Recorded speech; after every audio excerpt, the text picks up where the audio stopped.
COVID-19 has been particularly harsh on the elderly, but there are signs Minnesota is doing a much better job protecting people in long-term care settings. On Friday, the focus was on vaccinating people in nursing homes. Minnesota Governor Tim Walz visited Good Samaritan Society ambassador in New Hope to provide an update. Reporter Pafua Yang was there and has more. Efforts to protect seniors from COVID-19 was highlighted today in New Hope. Governor Tim Walz visited Good Samaritan Society Ambassador, a skilled nursing facility where residents will be receiving their second and final dose of vaccine next weekend. In the initial phase of vaccinations, or Phase 1A, about 80% of residents in skilled nursing facilities have been vaccinated. That's according to surveys released today by the governor's office. There's also progress in protecting residents of long-term care as cases have fallen. Back in early November, of the long-term care facilities that recorded a case of COVID, 84% had recorded a case that previous week. That number has since fallen to 36%. This is what the future looks like. This is the hopefulness that's there. It's going to take us a while till we move further, but I think what everybody needs to recognize is the most vulnerable and those front lines. Once we start to get the most vulnerable populations and the frontline healthcare workers, that's a number we can protect against and we can keep expanding out. The governor also indicated that the state is trying to improve its vaccine registration system for seniors 65 and older at community sites across the state, including one in Brooklyn Center. There's only a limited supply of doses available for that program. Currently, seniors must register every Tuesday to see if they get an appointment. The state is trying to change that so seniors don't have to register more than once. In New Hope, Pafua Yang, CCX News. School districts have received their first allotment of vaccine doses, and they're now figuring out which staff members should get them first. The numbers of vaccines in round one might be lower than you would think. Osseo schools got 47 vaccine doses in the first round. To put that into context, the district has 3,500 staff members, so that's only 1% of staff. Additionally, the Robbinsdale district received 30 doses. Wayzata received 27. The Anoka-Hennepin district, the largest in the state, received 80, but say they expect to have as many as 500 staff members vaccinated by the end of the month. In efforts to mitigate the spread of the virus, especially as more students return to school, some districts are upgrading their HVAC systems. Delane Cleveland visited Monroe Elementary in the Anoka-Hennepin district with more on how these systems work. School resumed this week for Anoka-Hennepin students in kindergarten through second grade. But there's one key difference from the last time they were in the building. I've heard people tell me that the room smells fresher. They think that sometimes it smells more like the outside air. If rooms smell more fresh, that's because they are. Late last year, the district used $1.4 million from the Federal CARES Act to upgrade ventilation systems and install bipolar ionization technology into the airstream.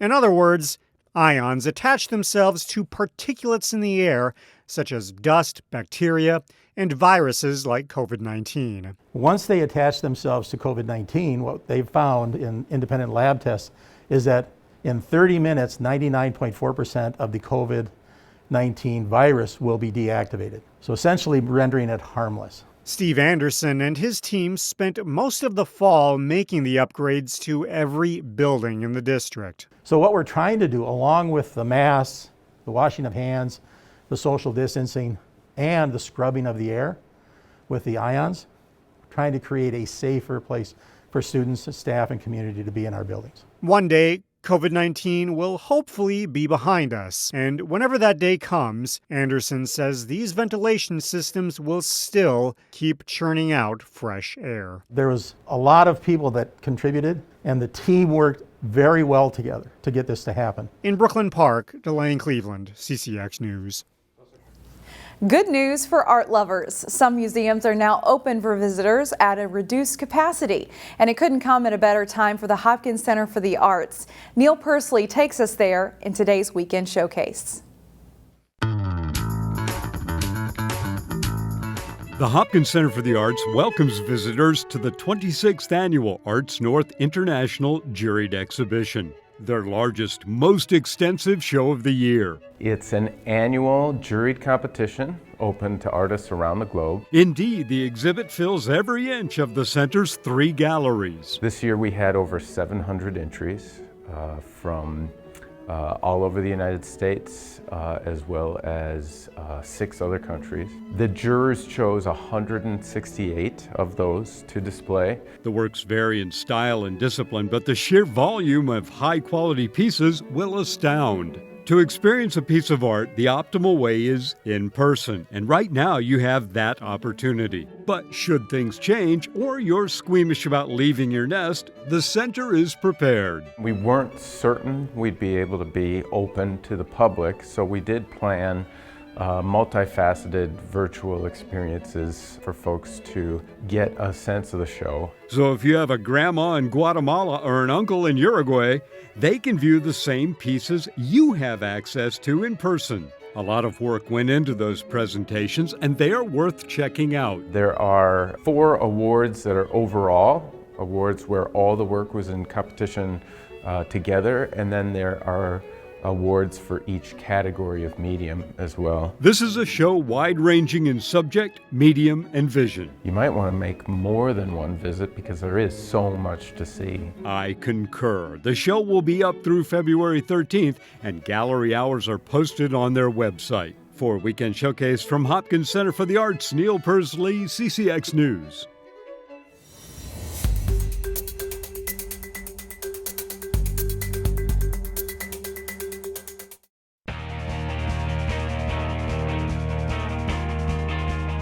The Park Center girls basketball team reached the state Class 4A tournament last season. As Jay Wilcox reports, the Pirates have a lot of new faces in the lineup this winter. When they got the green light to start practices in mid-January, the Park Center girls basketball team clicked pretty quickly. A lot of chemistry right away off the bat. For Park Center right now, we are connecting a lot sooner than I feel like a lot of teams would, especially being apart for so long. I think the team has been looking really well. We got really good positive energy, and in every drill we just work hard. There's nobody that's like lacking energy, so it's been really good. The Pirates lost 3 good senior guards from last year's state tournament team to graduation, and a couple of other rotation players transferred. But the history of success and some good young talent remain. 100%. We have a lot of younger girls that have a lot of potential that are coming in, and they should be able to carry on our traditions here. We got a couple players who are like 6 feet or higher, and then we got fast guards. I just think we just gotta keep our heads straight and just work hard no matter what.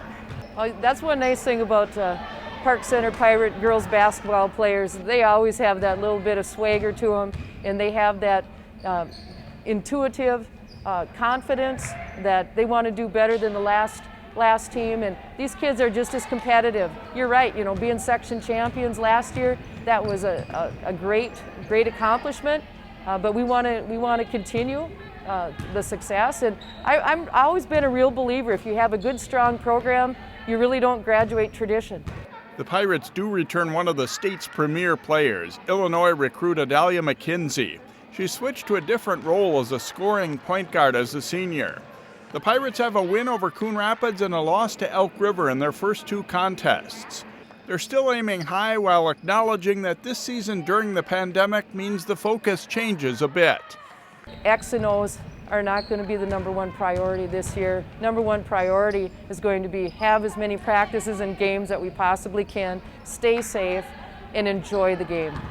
Jay Wilcox, CCX Sports. Champlin Park's boys basketball team entered Friday night's game at Maple Grove with a 2-0 record and wins over Rogers and Spring Lake Park. The Rebels have high hopes for a strong season. With the start of winter sports, and specifically basketball, comes new challenges during these pandemic times.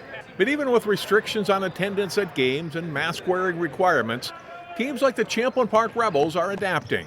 At the end of the day, when the ball rolls out, I'm really pleased with what we're doing. You know, the boys are playing basketball. We've been preaching the whole time. We're happy to be playing ball. We're excited, and we're going to do things right so we can continue to play ball. The Rebels return starting point guard Josh Strong and post player Francis Wakoria from a team that won 18 games a year ago.